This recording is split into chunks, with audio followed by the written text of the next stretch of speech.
So can we all just agree that Denis Villeneuve is one of the best directors working today? I've seen all of his films except for Prisoners, which I really, really want to see.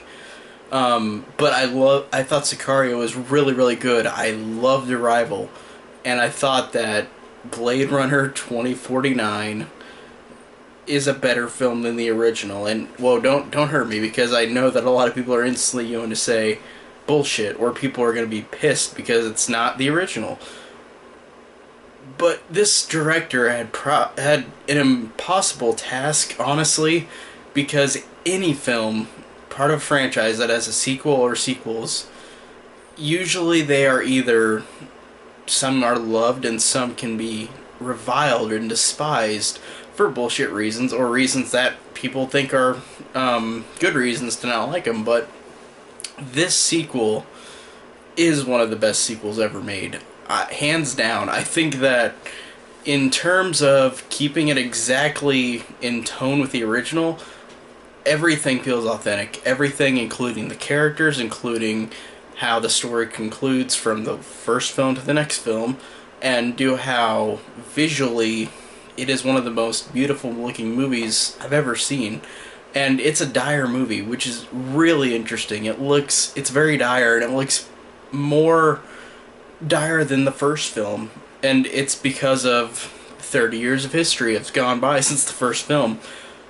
But I this movie was just amazing. I think that whenever I got out of the movie, I thought it was good, and the more I'm thinking about it, and especially with that ending and with the whole movie in general, but the ending, after a little while I thought, this really was amazing. This really, I cannot believe how much of a spectacular job Denis Villeneuve did, and I don't think he's done any sequels. I've only seen a couple of his films. I don't know if he's done more than the ones I mentioned, but the ones I mentioned I loved or liked, and I think that he already has shown how great of a filmmaker he is with those movies, and to go into a sequel really just, and with Ridley Scott producing it, but that's also something you can't really trust because Ridley Scott has the company Scott Fire, is that what it was, where he produces some movies and they're not always great. Or Ridley Scott doesn't always have amazing movies either. Some of them are not good, but he's got a lot of amazing ones. But what I'm saying is that you can't really trust that sometimes whenever a good director is producing something, like a sequel. But in this case, this really was a grand epic in every sense of the word, in terms of the visual spectacle, in terms of the scope, in terms of the characters, in terms how it doesn't feel like a typical Hollywood movie in the sense that this story takes its time. I loved how this movie, in this time right now in 2017, we have, I think there's like kind of a rule now with movies where you can't last on something longer than a minute, if it's silence or anything. And I think that one of my favorite examples of a movie that does that well is Halloween, and the scene where Laurie Strode's walking down the street, and it's literally 2 minutes of her just walking down the street, but it builds up the anticipation and fear for what happens next. And I use that as a good example because nowadays, no movie can ever be cut like that. Even the ones that are more indie, I feel like they have a hard time even getting away with that, because I hate to say it, but of course everybody's attention spans are worse now than what they were. And I am born into this generation, but I really try not to think that I am. There are of course movies like anybody that would not hold your attention. Like there's a couple movies that I've seen that don't hold my attention, but I feel like I can pay more attention than a lot of people my age. There's a lot of people I know that can watch a movie for a couple minutes and get on their phone. They can't focus. And the thing I love about this movie is that it takes its time, and it also lost a couple people in the movie because as I was watching it, a lot of people walked out because it was slow, because it was very slow. But I really thought that the slow burn works so well. Honestly, it worked more well for me than the first one, which the first one is, in its own right, a fantastic sci-fi movie, and I see why it's one of the best sci-fi movies ever made. But it's not one that I utterly praise. It's again, it's an amazing movie, but it's not one of my favorite movies. But this one is a different story, and like I said, this one I feel like even whenever it was slow down, like it was just characters talking like the last one. It was way more interesting, and I don't know why it made me more interested in this movie's characters than the last one. And I thought that there's one scene in particular where Robin Wright's character says something, and then she pauses for, I don't know, at least 30 seconds.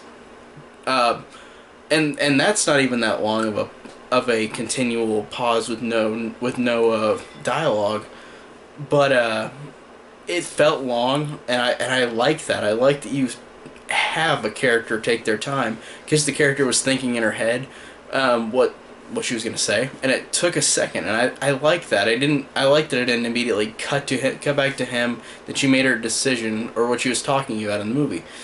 Just like at the beginning, there's a scene where character is in a kitchen. You just see him cooking, or not cooking. You see him like seeing the stoves on and looking at it and messing with it and turning it off, like wondering what's going on. But that takes time. That's just there, and nowadays with probably any other director, it would have been just cut. Like, you wouldn't have shown that for that long, even though it was really only like 20 seconds. But I love that this movie actually has the balls to do that in this day and age, because it is a sad thing that we can't hold our attention for longer than 30 seconds. A lot of people in the world, even older people, I'm not saying just my generation, but I feel like my generation is the worst, or the newest generation is becoming the worst in terms of paying attention to stuff. But so I'm not saying that it's just the new generation. It's everybody. There's people who have attention spans, who can pay attention to something longer, and some that don't. But I thought that this did fantastic at being a movie that could take its time, and it's 2 hours and 45 minutes. And whenever I saw that, I was thinking, man, they probably should have cut some stuff, not because of it being slow, but just because it might feel unnecessary with some of the scenes. But whenever I watched it, I was not bored at all, and it did not feel like 2 hours and 45 minutes. And that's a interesting case for me, because I usually can kind of tell when a 3-hour movie drags a tiny bit, if they're just scenes that are unnecessary. But I thought this was, it never felt like it was 2 hours and 45 minutes. It really stayed consistent and so interesting, and the performances are outstanding. Ryan Gosling is outstanding. He continues to amaze me. I've only seen him in like 4 movies, I think, like La La Land, Drive, Only God Forgives, and this. And this is one of his best that I've seen him in. And Harrison Ford, of course, is amazing.